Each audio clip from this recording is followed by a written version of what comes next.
So you know the classic US Target, we have a men's section that looks like this and a women's section that looks a little like this. I think we know where this is headed, gender polarization.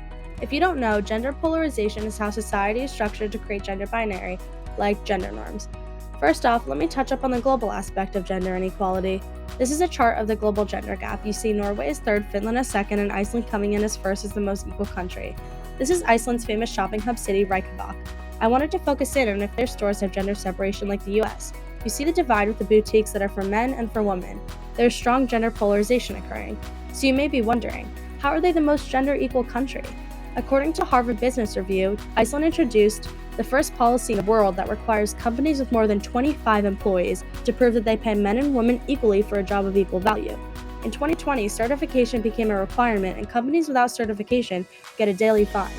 Iceland plans to close their pay gap in 5 years, whereas the US won't close theirs until 2059. I don't only want to talk about this, I also want to discuss how social class affects gender polarization too. Science Direct wrote an article saying that women's experiences at work and home are shaped by social class. More specifically, there is a huge divide between upper class and lower class women within occupations. The two main points I want to focus in on is 1.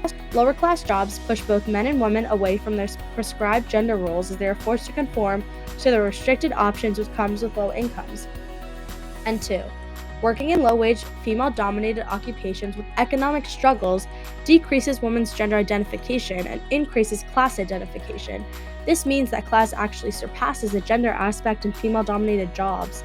There's a gender line in society separating men and women, but here is an interesting opposition to that, showing how class can actually pass that gender bias and form into a larger issue within gender groups.